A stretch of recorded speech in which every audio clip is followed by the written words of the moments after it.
Assalamualaikum warahmatullahi wabarakatuh.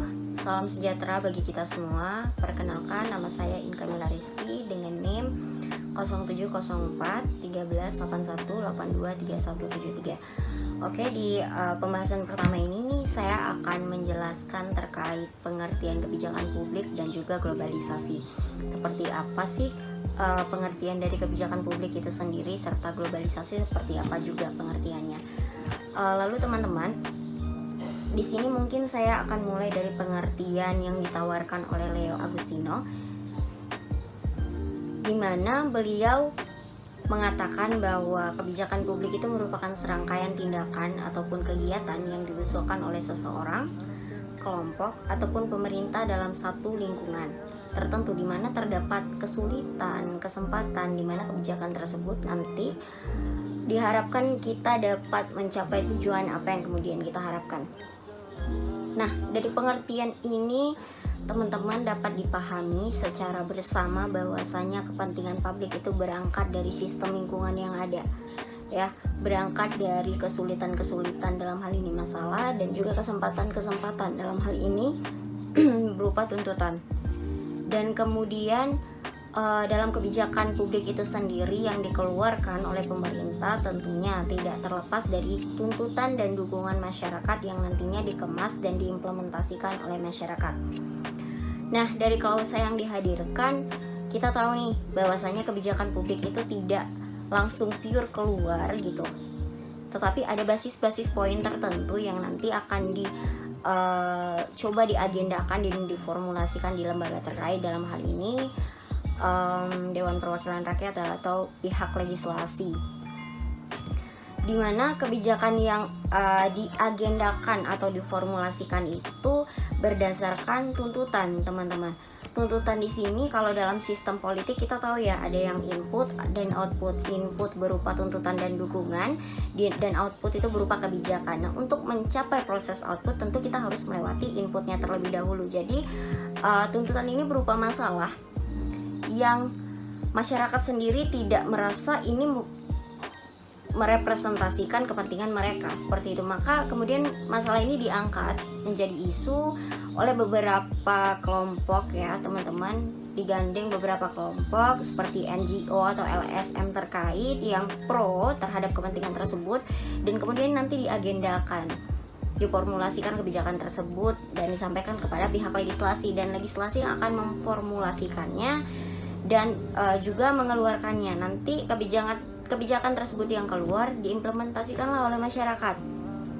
Nah, nanti kita akan lihat kebijakan yang dikeluarkan oleh pihak legislasi ini apakah akan menghasilkan kinerja dampak yang lebih baik atau justru menghasilkan dampak resiko yang lebih tinggi. Dan ini kita akan tilik lebih lanjut, teman-teman.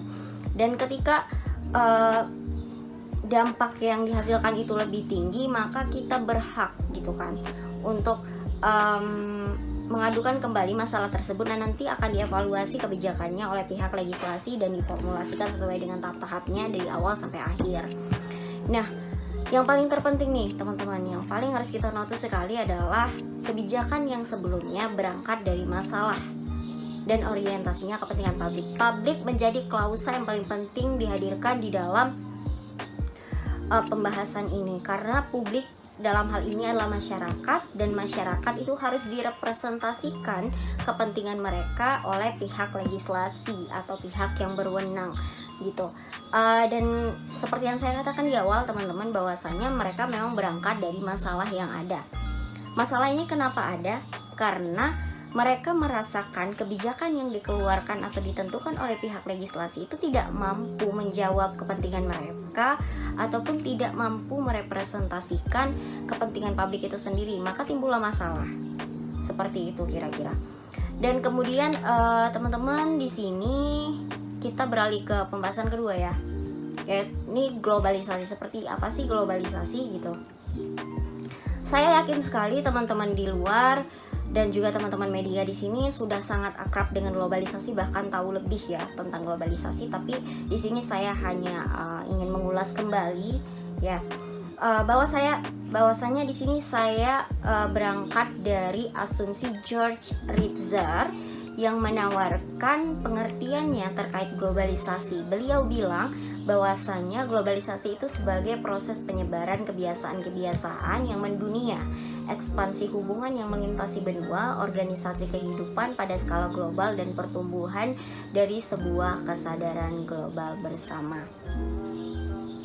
Nah, dari pengertian yang ditawarkan oleh George Ritzer ini ya, kita dapat pahami bahwasanya globalisasi itu sangat dekat dengan kita.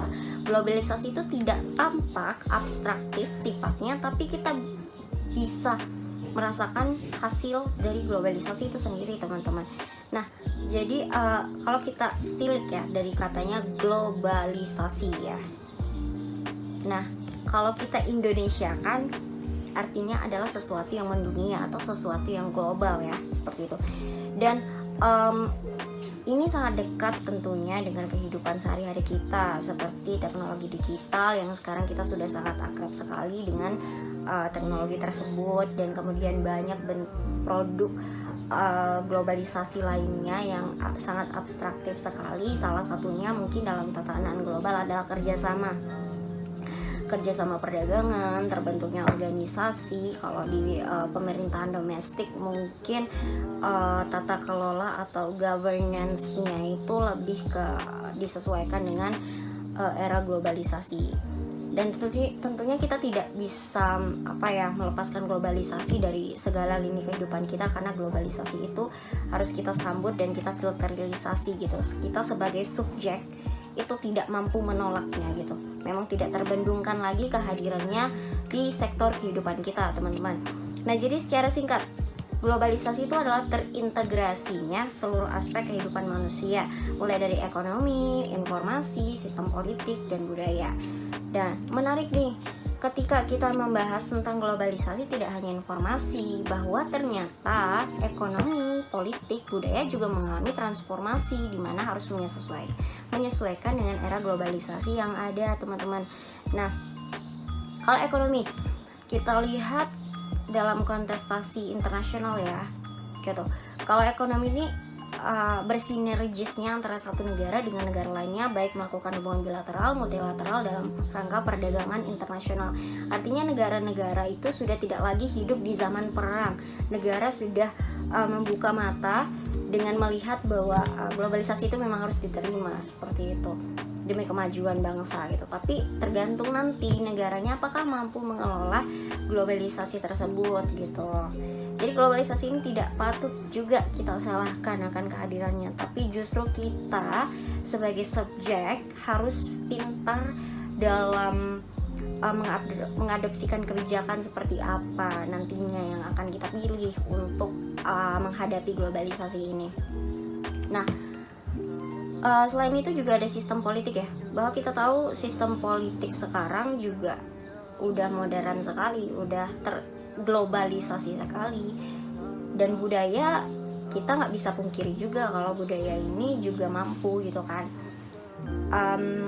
memposisikan dirinya nomor satu dalam era globalisasi. Sangat cepat sekali perubahan dan transformasinya menjadi aplikatif dan bisa diterima di seluruh negara di dunia. Bahkan dengan bantuan informasi juga budaya itu semakin cepat gitu. Jadi semisal negara atau desa punya budaya yang sangat unik, ketika kita input ke dalam handphone digital kita itu mungkin akan tersebar luas gitu ke berbagai negara pelosok di dunia. Dan di sini saya akan menawarkan perumpamaan nyatanya ya, bahwasanya sebuah desa global yang saling terkoneksi satu sama lain melalui kecanggihan teknologi. Seperti yang saya sampaikan, bahwasanya teknologi menjadi penting dalam produk globalisasi. Salah satu dari banyaknya produk globalisasi ialah teknologi, seperti yang kita rasakan saat ini. Dan ketika suatu desa yang kita ketahui dengan identiknya akan tradisionalisme yang mereka bangun ya, dengan adanya kecanggihan teknologi, komunikasi mereka akan terjalin dengan sangat cepat gitu. Tidak harus mengunjungi orangnya kan, tetapi kita punya teknologi yang sudah canggih. Artinya itu akan mempercepat komunikasi dan tujuan yang akan kita capai, seperti itu. Kemudian arus informasi yang semakin jelas dan dunia seperti tanpa sekat, semua menjadi satu dalam sebuah dunia.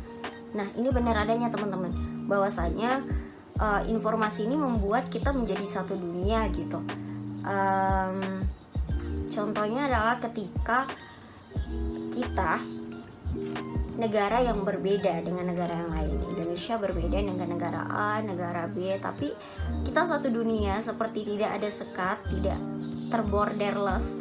Kita kehilangan itu karena sangat cepat sekali perpindahan mobilisasi manusia, barang, modal, dan jasa akibat globalisasi juga menjadi momok penting pembahasan ini. Dan globalisasi berhasil membawa pengaruhnya pada negara-negara dunia. Sudah jelas ya bahwasanya selain dari hasil yang coba diprodukkan oleh globalisasi, pengaruhnya sangat tampak sekali oleh kita. Bahwasanya globalisasi tidak dapat dibendung oleh kita, tetapi kita sebagai subjek harus bisa mengelola hal demikian. Dan pengaruhnya nanti kalau kita tahu level internasional negara-negara itu kan dari negara yang advance, negara developing countries dengan negara least developing countries. Nah, globalisasi masuk di sela-sela lini kehidupan masyarakat sekalipun, dan nantinya kita akan lihat seperti apa negara mengelola globalisasi itu sendiri. Di sini saya akan menjelaskan bagaimana keterkaitan kebijakan publik dengan globalisasi. Sebelumnya sudah dijelaskan apa saja pengertian dari kebijakan publik dan pengertian dari globalisasi. Nah, di sini kita akan membahas tentang keterkaitan kedua ini. Jadi, keterkaitannya itu pada pola globalisasi, pemerintah akan mengikuti arus perkembangan zaman yang lebih modern, yang disesuaikan dengan kondisi yang sedang berlangsung. Maka, kebijakan yang akan diambil oleh pemerintah ini akan terpacu pada arus globalisasi atau keadaan suatu negara seperti apa yang akan diambil oleh pemerintah ini. Nah, perpindahan mobilisasi manusia yang semakin cepat akibat dari globalisasi ini tentu nantinya akan berujung pada masalah baru, yaitu misalnya masalah daya saing buruh yang ada di setiap negara. Mengingat persaingan di setiap negara, apalagi di zaman sekarang teknologi semakin kuat, maka akan semakin kuat. Misalnya tenaga buruh digantikan oleh tenaga robot, jadi otomatis buruh itu akan bersaing dengan teknologi sekarang dan akan tersingkir oleh robot-robot tadi. Namun kalau kita lihat dari sisi positifnya, maka dari sisi positif globalisasi ini, yaitu misalnya buruh itu akan berusaha untuk terus meningkatkan keterampilan mereka untuk bisa bersaing dengan kemajuan teknologi pada masa sekarang. Selain itu, globalisasi ini bisa juga meningkatkan pendapatan per kapita global, terus juga bisa mendorong pertumbuhan ekonomi suatu negara, serta bisa membantu sebuah negara itu lebih efisien untuk bisa bersaing di pasar dunia. Nah, dari berbagai dampak positif dari globalisasi tadi, tentu saja bisa dikatakan suatu negara itu dalam tanda kutip bisa dimanjakan oleh globalisasi ini. Contohnya dalam bidang teknologi. Seperti zaman sekarang, kita tidak usah susah lagi untuk memesan makanan. Kalau dulu kan kita mau beli makanan, kita harus ke lokasinya dulu baru bisa mendapatkan makanan tersebut. Namun sekarang kita tidak usah susah payah lagi, cuma tinggal menggunakan handphone, terus selesai, kita sudah mendapatkan makanan yang tadi.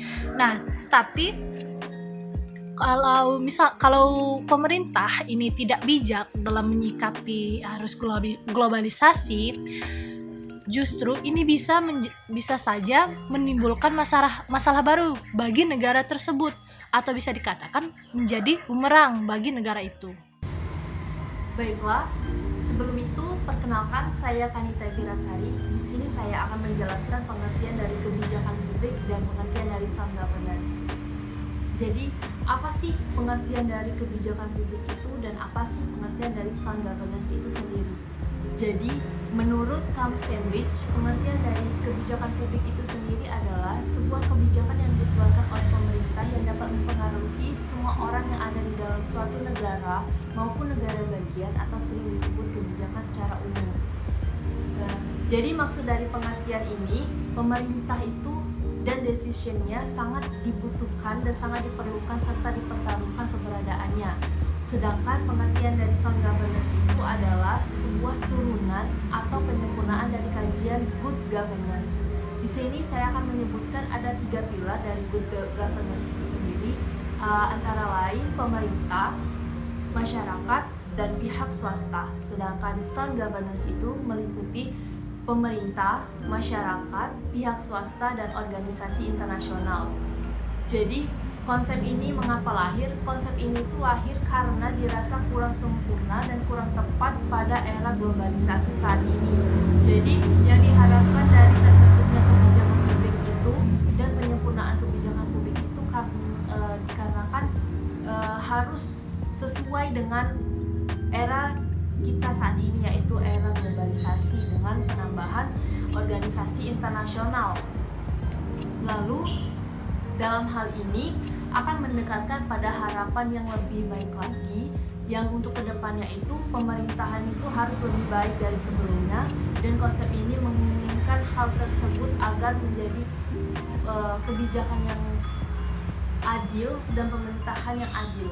Baiklah, pada part kali ini saya akan menjelaskan tentang hubungan kebijakan publik dan sound governance, dan juga pengertian duplikasi dan adopsi kebijakan. Tapi yang pertama saya akan menjelaskan tentang hubungan kebijakan publik dan sound governance. Jadi antara hubungan kebijakan dan sound governance adalah bagaimana keputusan atau kebijakan yang dikeluarkan oleh pemerintah dapat mewakili kepentingan publik juga sesuai dengan era globalisasi, yakni dengan 4 pilar yang dilahirkan oleh sound governance itu sendiri, yang yaitu terdiri dari elemen masyarakat, elemen pemerintah, elemen swasta, elemen aktor dan juga elemen aktor internasional. Oke, hal demikian yang akan memperlihatkan kepada kita esensi dari kebijakan, apakah akan mampu terwakilkan oleh 4 pilar tersebut atau justru tidak terwakilkan dan sebaliknya. Oke, ini kita langsung saja ke pengertian duplikasi dan adopsi kebijakan. Adopsi kebijakan itu adalah untuk tujuan legitimasi, memberikan otorisasi pada proses dasar pemerintahan. Jika tindakan legitimasi dalam suatu masyarakat diatur oleh kedaulatan rakyat, warga negara akan mengikuti arahan pemerintah atau yang sering kita sebut dengan alternatif kebijakan. Oke, jadi untuk duplikasi dan adopsi kebijakan ini kita memiliki tahapan-tahapan dalam adopsi kebijakan. Yang pertama ialah menganalisis dan mengidentifikasi alternatif kebijakan tersebut yang akan kita buat, yang mana yang menjadi pokok utama ataupun yang harus didahulukan. Yang kedua ialah menganalisis dan mengidentifikasi kriteria-kriteria sebelum merumuskan alternatif rekomendasi kebijakan yang akan dibuat. Itu melalui urgensi, melalui feedback yang akan terjadi, ataupun melalui segenap kriteria yang ada di dalam tahapan-tahapan dalam adopsi kebijakan. Dan yang terakhir ialah evaluasi alternatif kebijakan dengan kriteria yang realistis dan relevan untuk mengurangi kesinambungan yang terjadi. Apakah sudah relevan, apakah belum, untuk mengurangi dampak negatif ataupun kekurangan yang terjadi sebelumnya. Apakah adopsi kebijakan ini sudah tepat atau masih harus kita rumuskan kembali? Mungkin sampai di sini saja. Terima kasih.